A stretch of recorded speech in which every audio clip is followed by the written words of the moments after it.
दोस्तों, आज हम आपको सुनाएंगे शिव भक्त सम्राट मिहिरकुल हूण की कहानी। क्योंकि शिवरात्रि नज़दीक है, इसलिए मिहिरकुल हूण को याद किया जाना जरूरी है, क्योंकि उन जैसा शिव भक्त गुजर सम्राट कोई दूसरा हुआ नहीं। ये कहानी हमें भेजी है डॉक्टर सुशील भाटी ने। इस कहानी के लेखक वही हैं।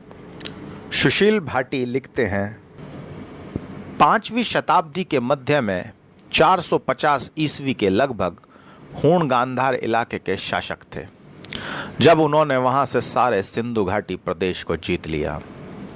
कुछ समय बाद ही उन्होंने मारवाड़ और पश्चिमी राजस्थान के इलाके भी जीत लिए। 495 ईस्वी के लगभग हूणों ने तोरमाण के नेतृत्व में गुप्तों से पूर्वी मालवा छीन लिया। एरन सागर जिले में वराह मूर्ति पर मिले तोरमाण के अभिलेख से इस बात की पुष्टि होती है। जैन ग्रंथ कुव्यमाल के अनुसार तोरमाण चंद्रभंगा नदी के किनारे स्थित पवैया नगरी से भारत पर शासन करता था। वह पवैया नगरी ग्वालियर के पास स्थित थी। तोरमाण के बाद उसका पुत्र मिहिरकुल हूणों का राजा बना। मिहिरकुल तोरमाण के सभी विजय अभियानों में हमेशा उसके साथ रहता था। उसके शासनकाल के 15वें वर्ष का एक अभिलेख ग्वालियर के एक सूर्य मंदिर से प्राप्त हुआ है। इस प्रकार हूणों ने मालवा इलाके में अपनी स्थिति मजबूत कर ली थी। उसने उत्तर भारत की विजय को पूर्ण किया और गुप्तों से भी नजराना वसूल किया।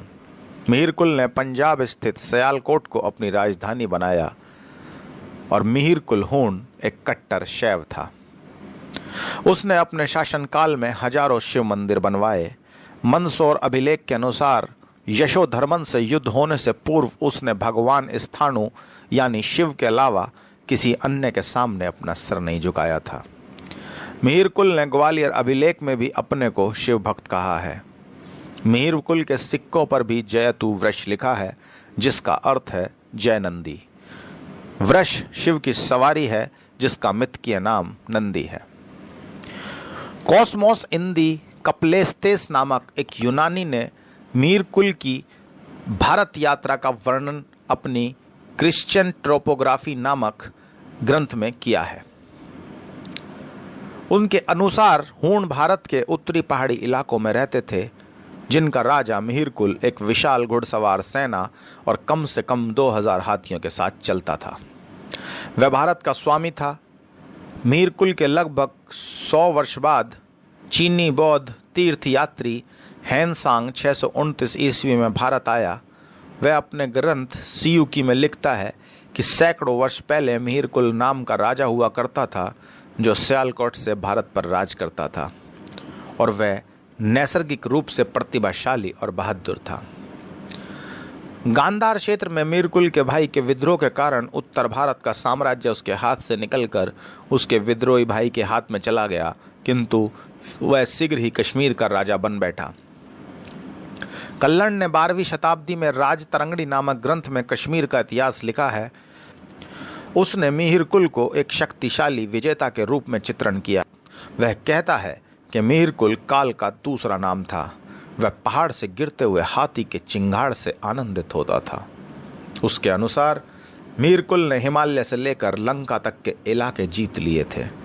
उसने कश्मीर में मिहिरपुर नामक नगर भी बसाया। कल्लन के अनुसार मिहिरकुल ने कश्मीर में श्रीनगर के पास मीरेश्वर नामक भव्य शिव मंदिर भी बनवाया था, और उसने गांधार इलाके में 700 ब्राह्मणों को गांव दान में दिए थे, जिससे यह पता चलता है कि वह ब्राह्मणों का समर्थक और शिव भक्त था। इस प्रकार हम देखते हैं कि हूण और उनका नेता मिहिरकुल भारत में शैव धर्म के विकास से प्रत्यक्ष रूप से जुड़े हैं। इसलिए शिवरात्रि के दिन शिव भक्त सम्राट मिहिरकुल को याद किया जाना